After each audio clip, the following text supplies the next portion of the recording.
Mais Jésus se retourne, dit à Pierre, « Arrière de moi, Satan, tu mets en scandale, car tes pensées ne sont pas les pensées de Dieu, mais celles des hommes. » Évangile de Jésus-Christ, selon Matthieu au chapitre 16, le verset 23. Amen.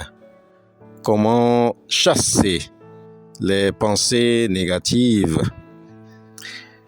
La méditation de ce jour décrit les pensées de Pierre à son maître. Pierre a mis son espérance dans les bénédictions du royaume.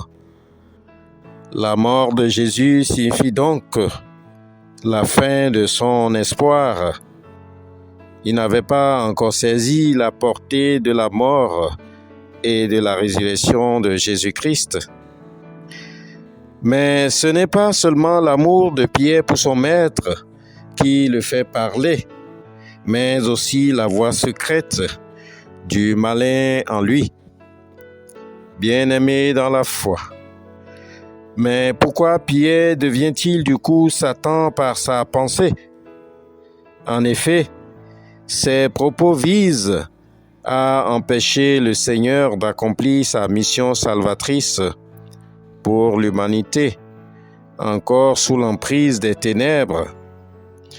Car la mort de Jésus et sa résurrection sont le sacrifice offert pour ceux qui croient en son nom et reçoivent le pardon de leurs fautes et la vie éternelle.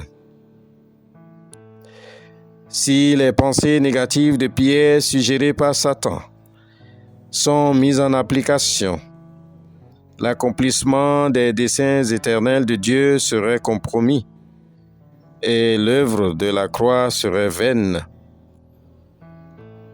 Si un homme n'est pas inspiré par le Saint-Esprit, Satan prend le relais dans ses pensées.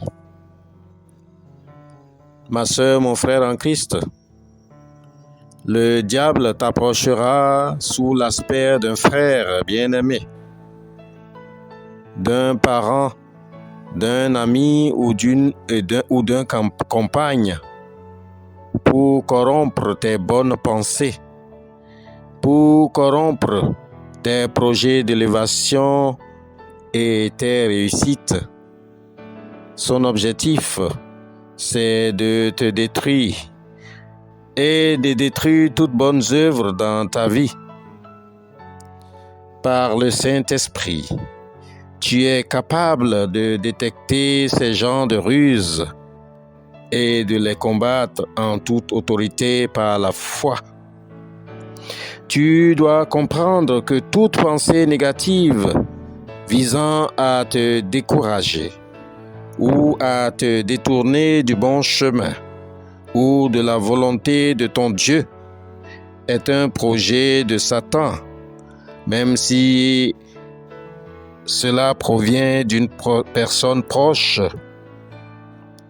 Jésus l'a vu en Pierre et a été ferme vis-à-vis de l'esprit qui en était à la source. Prions donc pour que Dieu nous accorde l'esprit de discernement à pouvoir déceler les manigances de Satan, quelle que soit son origine. Notre Père céleste, la parole nous éveille, elle nous instruit, elle nous enseigne et nous fait grandir de plus en plus. Nous te remercions pour ce privilège et pour toutes les grâces dans nos vies. Nous te prions de nous donner ton esprit de discernement qui nous permettra d'identifier rien que ta voix en nous et pas une autre voix que la tienne, afin que nous demeurions toujours dans ta volonté pour toujours. Amen. Nous vous souhaitons une excellente journée dans la sanctification. Shalom.